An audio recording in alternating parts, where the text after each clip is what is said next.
Hello students, कैसे हैं आप लोग। आज आप लोगों के लिए जो टॉपिक है, जो जीव विज्ञान वर्ग से कक्षा 12 में अध्ययनरत छात्र हैं उनके लिए एक टॉपिक है, और टॉपिक का नाम है कोडोमिनेंस यानी कि सह प्रभाविता। चलिए सीधे चलते हैं टॉपिक पर।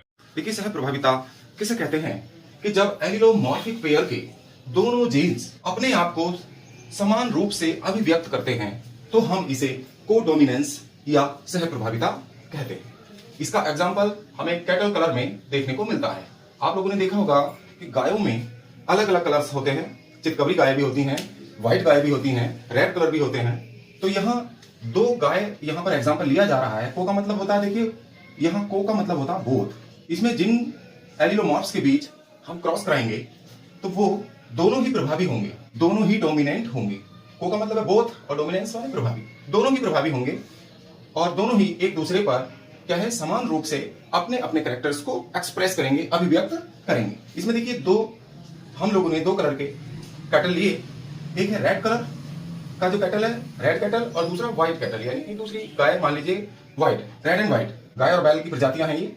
और व्हाइट कैटल का जो जीन स्ट्रक्चर है वो हम कैपिटल डब्ल्यू लेते हैं, और जो रेड कैटल का जो जीन स्ट्रक्चर है वो कैपिटल आर लिया।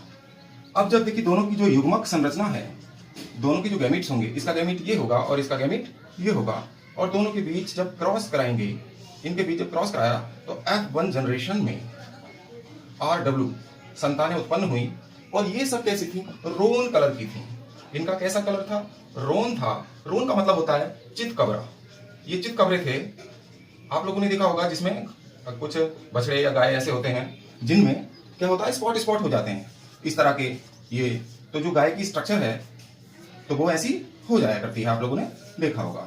ये गाय अगर आपको इस तरह से दिखाई दे तो इस तरह का जो कलर होगा वो क्या होगा, वो रोन कलर होगा। इसमें क्या होता है, व्हाइट, मान लीजिए ये रेड है, ये व्हाइट है, तो रेड और व्हाइट जो है ना इक्वली एक दूसरे को एक्सप्रेस करते हैं, यानी कि दोनों ही कलर क्या है, समान रूप से व्यवहार करते हैं। तो इसको हम क्या कहते हैं, कोडोमिनेंस या सह प्रभाविता कहते हैं। और उसके बाद जो फर्स्ट जनरेशन से जो प्राप्त ऑफस्प्रिंग्स हैं, इनके बीच सेल्फ क्रॉस कराया जाएगा, स्वयं संकरण कराते हैं। इनके बीच जब आपस में क्रॉस कराएंगे तो नेक्स्ट जनरेशन में, अगली पीढ़ी में जो हमें ऑफस्प्रिंग्स प्राप्त होंगे, देखिए RW आपके गैमीट्स बना दिए। इसका क्रॉस इससे कराएंगे, ये आप लोग जानते हैं, इसका इससे कराते हैं। अगर हम देखें तो जीनोटाइप और फिनोटाइप रेशो देखेंगे हम, रेड, रोन और व्हाइट का। देखिए ये रेड है, देखिए फिनोटाइप रेशो देखिए आप, F2 जनरेशन में रेड का, चितकबरे का और व्हाइट का कितना रेशो आया, एक आया रेड। रोन कितने हैं, 2 हैं, और व्हाइट कितना है, 1 है। तो ऐसे ही जीनोटाइप अगर रेशो देखेंगे तो जीनोटाइप रेशो भी इनका 1:1 रहेगा।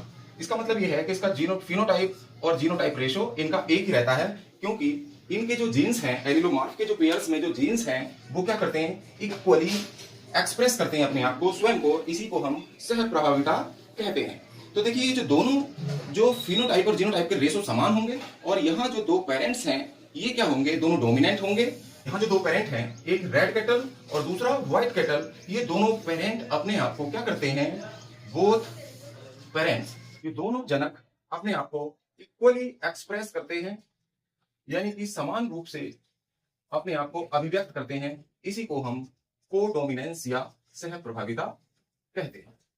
इसको ध्यान रखिएगा।